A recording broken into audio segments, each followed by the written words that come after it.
Welcome, CNG 132 online, to a new wonderful week. We're looking at week 12. We have a test this week. So if you missed test 1 and 2, or you think you're on vacation in Hawaii, have horrible internet, um, this week we also have a test, but not to worry, because make sure you're buying that Kaplan Access code. Go back in the news section, click this banner here. It'll take you to our landing page. Then we'll have the news section there. But anyhow, the whole story of it, we have another test this week. In 4 more weeks, we'll have one more test and a final. So week 15, we have the test and the final. But in between 14 and 15, we have Thanksgiving break. Um, to make sure you're prepared for this, make sure to touch on the topics that we've been covering.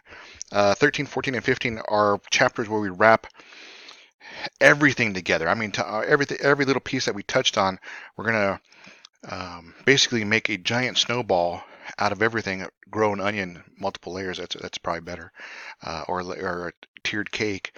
But we start to see how all this that we've touched on in through the semester, how it produces one outcome, or it's designed to produce one outcome.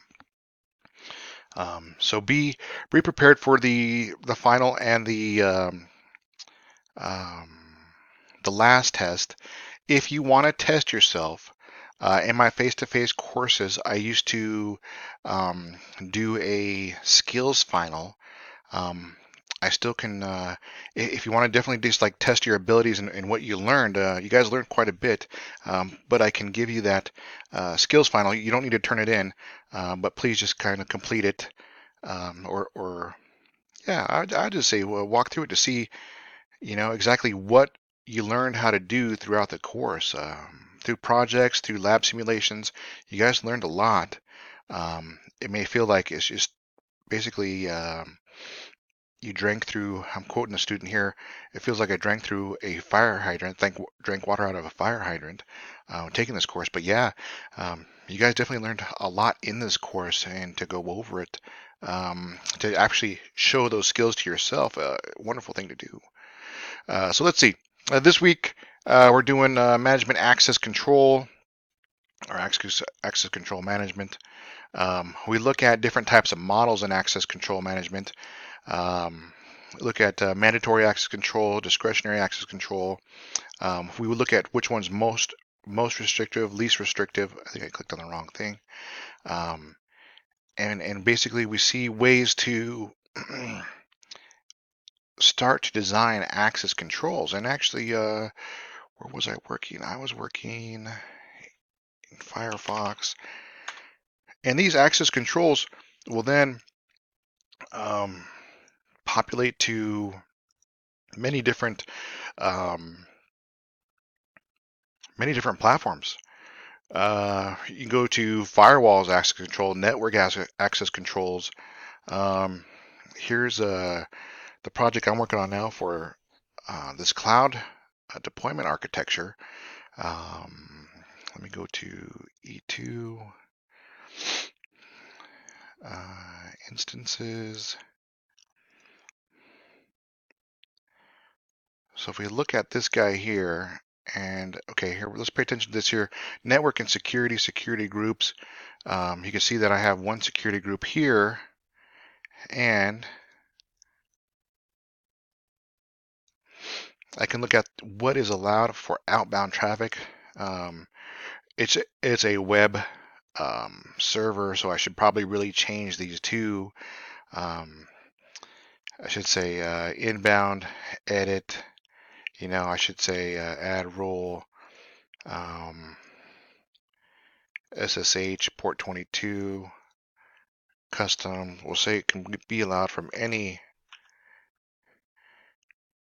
subnet, and SSH for admin login.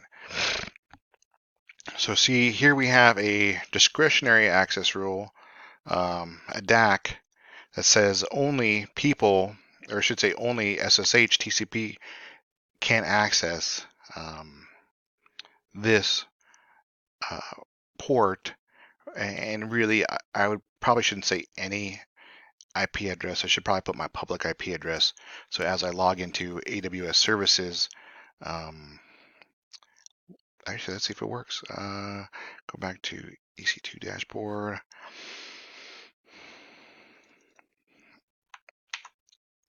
And then we can go like this.